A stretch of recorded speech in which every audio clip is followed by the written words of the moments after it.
And yeah, Sure, sure, you can record. okay, it's being recorded now. So yeah, thank you very much for coming. I'm thankful to Dr. Tariq for giving me an opportunity to talk to you guys. Yeah, thank you very much. Yeah, can you guys see my screen now? Yes, we can. Thank you very much. So my name is Dr. Ahmed. I was actually born and grown in District Okada, and I graduated with a bachelor's degree from Government College University Lahore.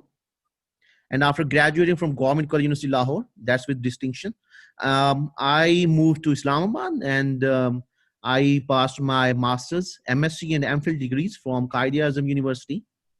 And after passing my MSc and MPhil degrees, I joined Pakistan Nuclear Regulatory Authority as a scientific officer. Meanwhile, I applied for a Fulbright scholarship and got selected. I availed the opportunity and resigned from my job, left for USA, and in fall 2014, I joined Michigan State University as a PhD student, as a Fulbright fellow. And there I passed my entire PhD coursework and comprehensive exams. Then in spring 2017, my research group moved to the University of Notre Dame. I followed my group and completed rest of my research project at Notre Dame, USA. And during summer 2020, I graduated with a PhD in physical and analytical chemistry. And yeah, I'm thankful to Dr. Tariq for giving me this opportunity to talk to you guys. And thank you very much for making time out of your busy schedules and showing your interest for the Fulbright scholarship. All right. So here we will start. Start with what is Fulbright scholarship? Fulbright scholarship is actually a fully funded scholarship for masters and PhD students, and it allows the students from all across the globe, and it includes, of course, Pakistan too, to study in the United States of America. And this scholarship is an initiative of United States government and is fully funded by USAID. This scholarship provides all the educational and other expenses for the students who are living in the United States and who got selected.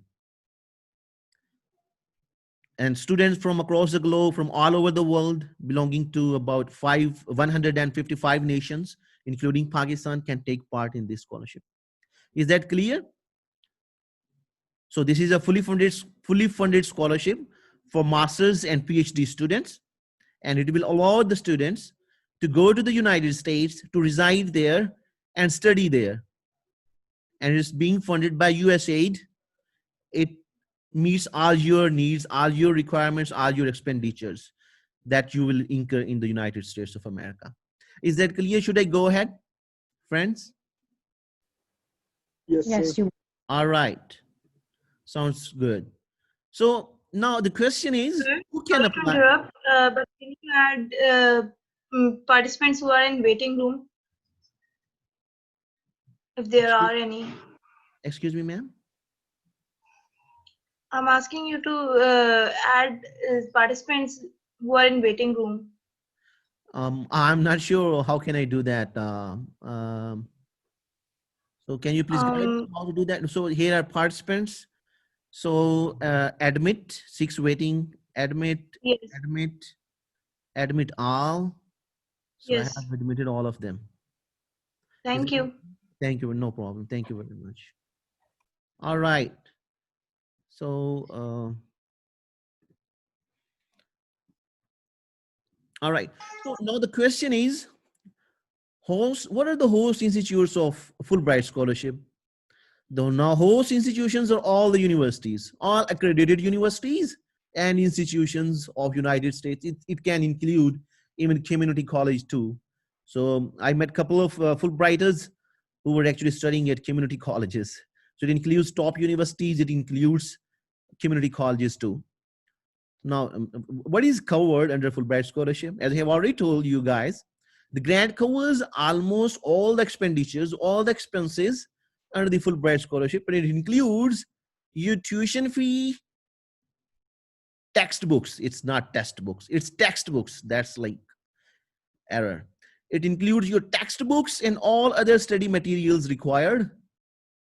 It fulfills your living expenditures, airfare, stipend for living expenses, and it provides you health insurance as well.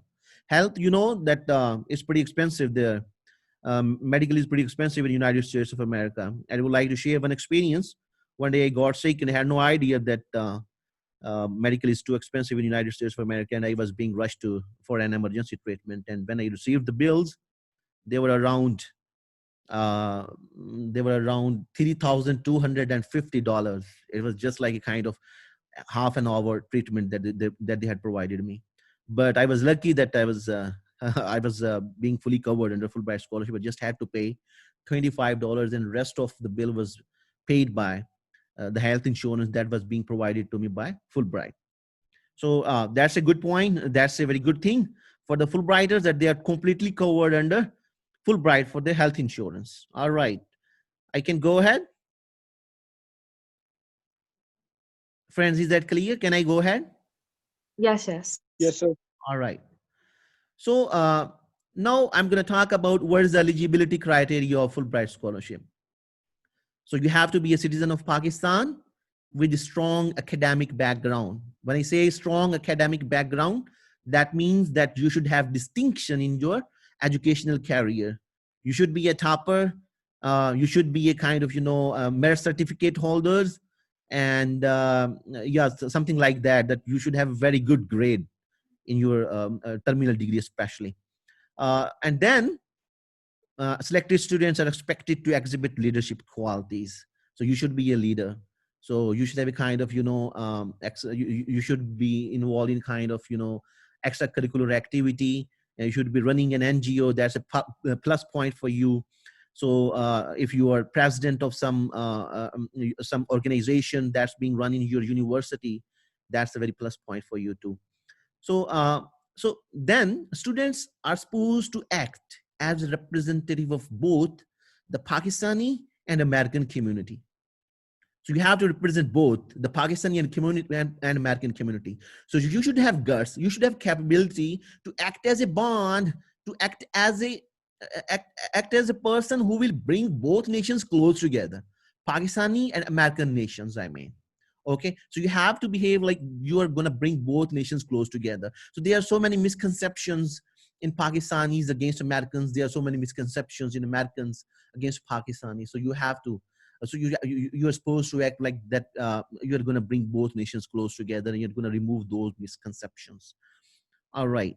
So and then the people who are dual citizens who hold Pakistani and American nationality are not eligible to apply. And then Pakistani students who are employees are associated with USAID or Higher Education Commission of Pakistan are exempted from the benefits of these scholarships, which means they cannot apply for this scholarship. They cannot avail this opportunity. Who? The people who are associated with USAID or Higher Education Commission of Pakistan. They cannot apply for this scholarship. They are not eligible to apply.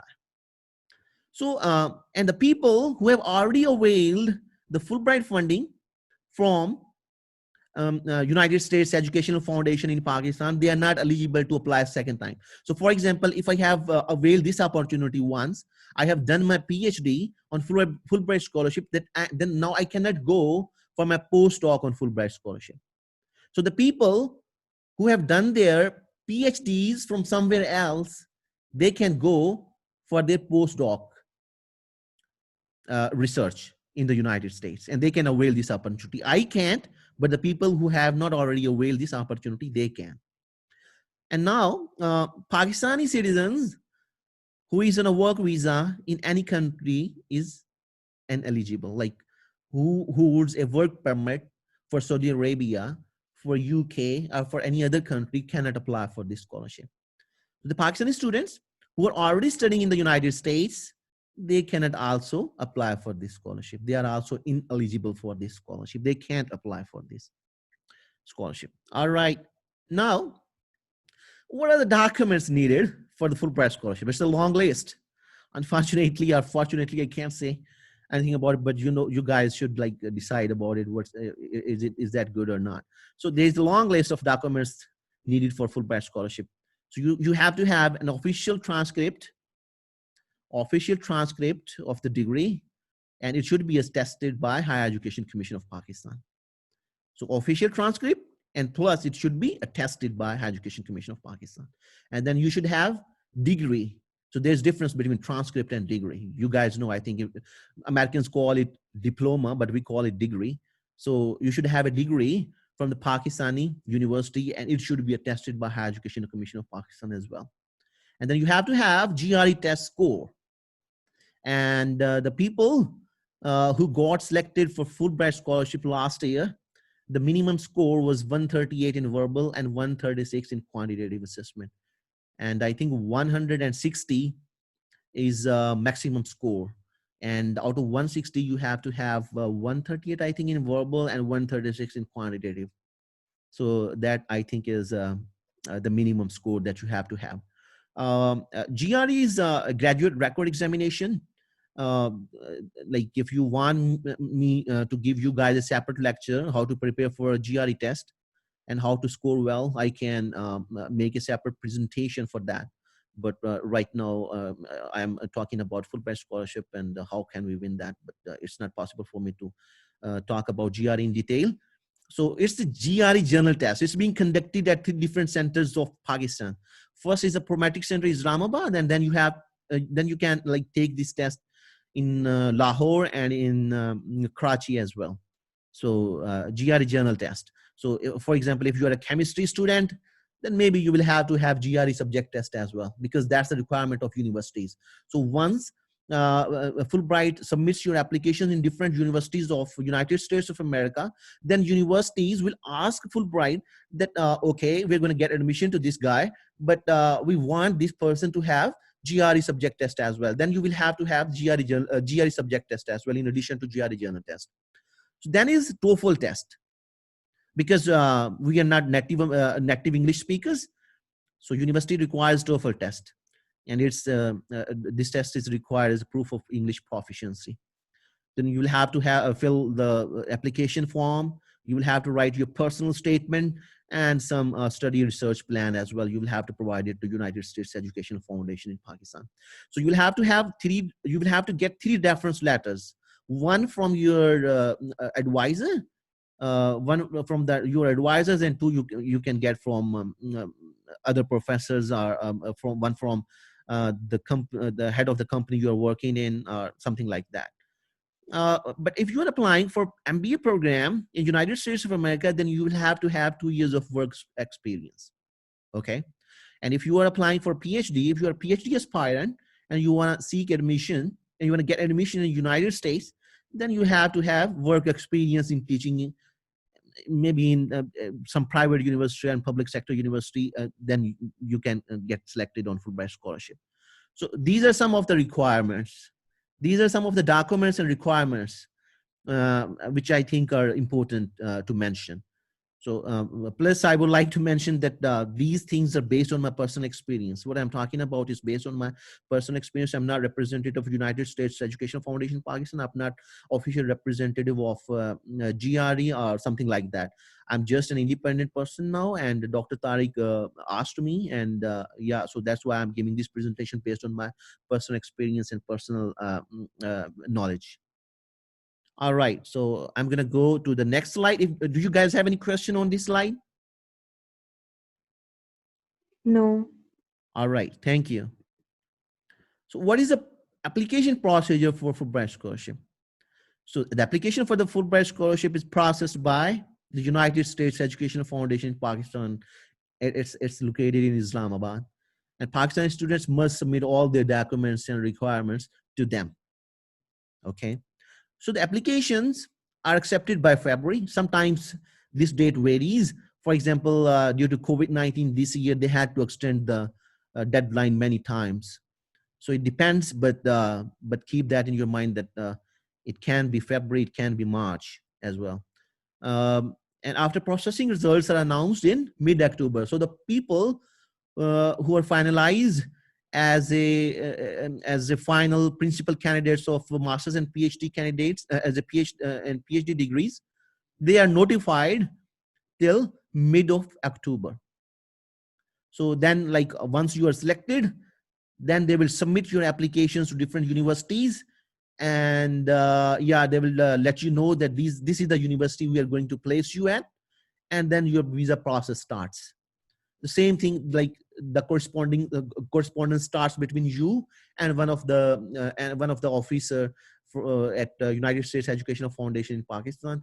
He or she will contact you. He or she will remain in contact with you and will let you know each and everything stepwise. So they will assist you for the visa process as well. So then you will be asked to take a TOEFL test, because your university will ask you for that test as a proof of your English proficiency. So the students who are selected from Pakistan will be asked to bring TOEFL test scores. All right. And then the successful Pakistani students, the Pakistani candidates, are required to submit a contract asking them to return to home country. That's a very important thing. So once you like everything is finalized, then USCFP, United States Education Foundation in Pakistan, will ask you to sign a bond with them. And then a representative from Higher Education Commission of Pakistan will send an email to you and will ask you to submit some of more documents, some of the more contracts. So you will have to have contract with Higher Education Commission of Pakistan and United States Education Foundation in Pakistan. So what is the requirement? That, okay, we are going to provide you this scholarship, but after completion of your scholarship, you will have to come back to Pakistan. You will have to serve Pakistan for equal duration as that of your stay in the United States of America. For example, I stayed in the United States for 5 years. So I'm supposed to serve Pakistan for 5 years. If you go there for masters and you complete your masters there in 2 or 2.5 years, then you will have to come back to Pakistan for 2 or 2.5 years. All right. So I think it's easy to follow. I think it's clear now. I'm going to go ahead and we'll give you guys an opportunity at the end of the session to ask if there is some confusion. So what is the nationality required? So Fulbright is being provided to 155 nations worldwide. It includes Pakistan too. Roughly, what are the number of scholarships which are being awarded to Pakistani students? It's almost 150 every year. Sometimes it can be 160, 170 as well. So out of these 160 and 170, 12 to 15 candidates are for PhD, and rest of the candidates are for master's program. So what is the normal deadline to submit your application to United States Education Foundation in Pakistan? It's around May 15, but it varies. Sometimes it varies. It depends on the situation. As we have already told, this year they extended the deadline because of COVID-19. All right. So I'm going to talk some of the advantages which we have which we have for being a Fulbright scholar. So first of all, you will have 100% tuition waiver. So you have to worry about your tuition fee. You will get 100% tuition waiver. You don't have to pay anything to the university. And then you will get one return air ticket between the United States and Pakistan if you are a master's candidate, if you're a master's student. But if you're a PhD student, then they will provide you another additional ticket to come and go during the mid of your PhD program. So that's called midterm travel allowance. So if you are a PhD candidate, you will get 2 return tickets. If you're a master's candidate, you will get 1 return air ticket to and from United States. And then you will get a sufficient monthly allowance for your living and food. Yeah. And then you will get free health, accidental and sickness insurance. You will get initial setup and relocation allowance. What does that mean? So if you are going there, they will provide you additional funding so that you can buy your utensils or other things of your need there once you settle in United States. And relocation means, for example, I had to move to some other university in spring 2017. They provided me additional $350, and this was called a relocation allowance. Because I had to leave my had to leave Michigan State University and had to move to University of Notre Dame. So they provided me an additional relocation allowance, and this was around $350. And they provide you funding if you tell them that, oh, I need to buy books, I need to buy stationery, and I need some funding to buy some equipment for my research. They will provide you funding for that purpose too. All right. Calm the girls funding. Please don't write. Please don't write, student. All right. So and then I don't know who has written this thing. Should I, how, I don't know. How can I remove this? Okay, Dr. Rahman, no problem. You can carry on. No problem. Carry on. Okay. Okay. So these are some of the advantages, and then you will have pre-departure and in-country orientations, and TA allowance will be given. For example, if you are going to Islamabad to attend this pre-departure orientation, they will give you the transportation allowance, and then they will keep you there at PC. I think it's not PC. It's the name of the hotel. I forgot the name of the hotel, but they keep you there for 2 or 3 days, and they give you pre-departure orientation. And once you leave, once you are there in United States of America, then you have another orientation, and they give you funding to attend different conferences as well. That's what I forgot to mention here. So you get funding to attend different conferences as well, and it's about $1,000 for one conference. And then they pay for your visa fee. They provide you any kind of assistance you need to get your visa to go to the United States. So these are some of the advantages. I have mentioned some of the disadvantages of Fulbright scholarship as well. For example, it's required that you have to come back to Pakistan, and you have to be here in Pakistan for 2 years if you are a master's candidate, if you're a master's student, and 5 years if you're a PhD student. So this is that's what I feel is really a terrible requirement. That's very harsh, and because that's a requirement of your visa. If you are on J1 visa in the United States, you will have to come back to Pakistan. But if you go on F1 visa, if you secure admission by yourself, then right after completion of your PhD program, you will get OPT. That's called optional practical training for 3 years. You can live there in the United States for additional 3 years, and during these 3 years, you can apply for H1B. So H1B is like a very good visa for you to become a permanent resident of United States of America. So this is the way most of the students do. But it's sometimes it's like really bad to come back to Pakistan. It's like a long story of sufferings and hardships you will have to face once you come back to Pakistan. That's what I'm going through right now. But yeah, if you want to go to the United States on like you want to settle there, then don't go on Fulbright scholarship. Go on F1 visa, and right after completion of your program, you will get OPT, and during OPT you will be able to apply for H1B, and after H1B you can become permanent resident of USA. You can earn and make a lot of money there. So that's what I wanted to tell you. So and then you cannot apply to the universities of your choice. So CFP applies on your behalf, and they submit your application in different universities, and they will place you. You don't have an option. You cannot choose in between the universities. For example, I got admission at UT Austin, University of Texas at Austin, and I got admitted into Michigan State University as well. So I wanted to go to UT Austin because that's really a great school, but Fulbright placed me at Michigan State University because they were providing more funding. So then you have work issues. So for example, Fulbright is providing you funding. You cannot work there. If you're on F1 visa, you are independent to work. You can work up to 20 hours a week there in the United States. But if you are on J1 visa and Fulbright is providing you funding, you cannot work there. If you work, you will work illegally. And yeah. So then there is no financial assistance or financial help for your dependents or for your spouse. But good thing is that if you are on J1 visa, your dependents can go to the United States on J2 visa, And the people who are on J2 visa can work indefinitely. They can work up to 40 hours, 50 hours a week, and they can make a lot of money. So I know a lot of Fulbrighters who went to United States, and then their dependents accompanied them, and yeah, they were free to work and they were making a lot of money. So these are some of the disadvantages and advantages of availing Fulbright scholarship. I think they should be clear to you. And now I have some of the frequently asked questions. So one of the questions that's being asked frequently is Fulbright scholarship 2020 for undergraduate study?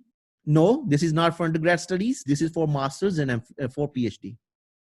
Can medicine students from Pakistan apply for any of the courses? Yes, they can apply for research-based programs, but they cannot apply for clinical medicines.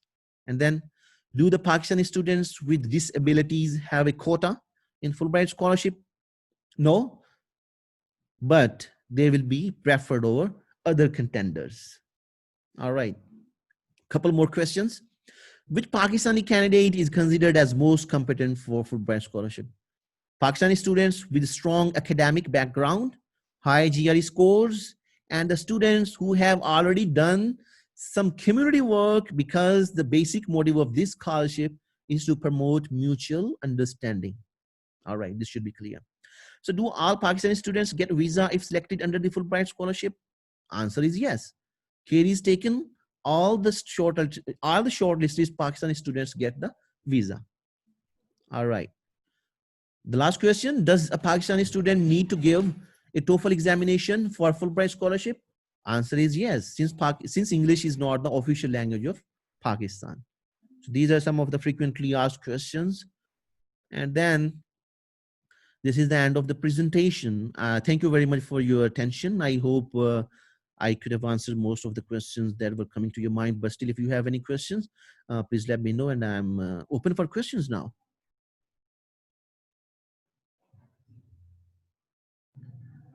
Does anyone has a question? You can unmute and ask. I have a question, sir. Yes, sure, please. Sir, can we give IELTS instead of TOEFL for the Fulbright scholarship program? No, TOEFL is the requirement. If you're applying for Fulbright scholarship, TOEFL is the only requirement. You cannot have IELTS. TOEFL is the test that's required. Okay. And sir, what about the students who are in their final academic year, like if someone is a senior, do they need to have the full transcript at that time, or in the final year we can apply even So when we do not have our grades? you on have the to have the transcript and your degree attested by Higher Education Commission of Pakistan, and that's the requirement of application. Like your application should have a complete transcript and degree attested by Higher Education Commission of Pakistan, because USEFP, United States Educational Foundation Pakistan, they will be applying on your behalf. And yeah, so that's the requirement. And if they don't have your transcript and your degree, how will they be able to apply? Okay, sir. Thank you so much. No problem. You're welcome. I have a question. Yes, please.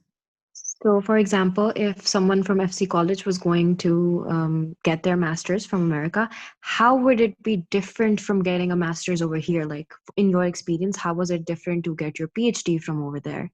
Like, what were the things that were really different over there Like, I'm in not terms sure of academics? you're asking me this question. Like, you're asking me about like funding or research material. No, no, no. Or Research material and the opportunities that you would get over there that you might not get here in terms of that. there's a lot of difference. For example, if you are in United States, they provide you a lot of funding to attend different conferences. They pay you to get the research material, and yeah, they have a lot of funding. If you need some equipment, if you need some chemicals, they're right away. They're available to you right away. If you need them, like just tomorrow, just order them today, and they will be available to you tomorrow. But here in Pakistan, things are really different. You don't have like modern equipment. You don't have access to chemicals, and yeah, I'm not gonna talk bad about this, but yeah, there's a lot of difference. I think you have got my point.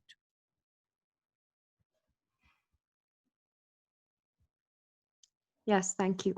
No problem.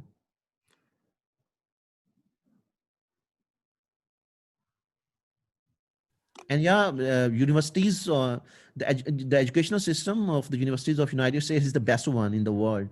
And if you have a degree from United States of America, it's accepted and it's honored everywhere in the world. But I'm not sure about a degree from Pakistani university. Maybe it's not as worth as it is from United States.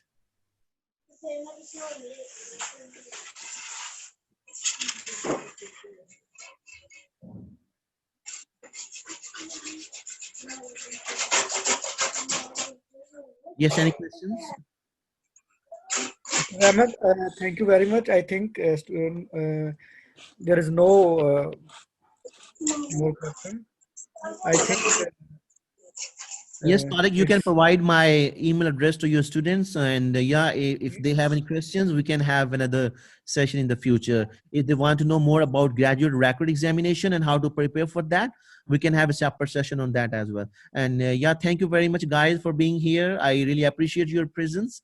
And I'm thankful to Dr. Tariq and other hosts for giving me the opportunity to speak to to the students. okay. Thank you, Doctor. We are also very thankful to you and your time, especially because it's very wonderful information, I, and I think students will get a lot of benefit from your I, wish, talk. I And wish all one the more, best to your students. the important thing is the awareness among the students, actually, because Thank you very much. most of the students don't know about this type of opportunities. Even they have the potential. Even Yeah, they have I the know. Yeah, potential. they should know about this. They should know about it. Yes. Yeah, it's their right. Thank you, my friend. Thank you, my friend Aman. Thank you so much. Thank you very much. I appreciate that, sir. I appreciate. Okay, Zoa, you can end this meeting. Yeah, we can go ahead Okay, and end it. sir. Also, I'll be posting the recording of this meeting on our official page. You can check this later for further information. Thank you very much, Zoha. Thank you. Okay, Zoa, we will provide a certificate to Dr. Aman, inshallah, later. Sure, sir. Thank you. Okay. As soon as our university opens. Thank you. Thank you, Zoha. I appreciate. Allah Hafiz. Okay. I think Thank we you. can end the meeting. Thank you, all of you. Thank Thank you. you. And good evening. Allah Hafiz. Allah Hafiz. Oh, shit.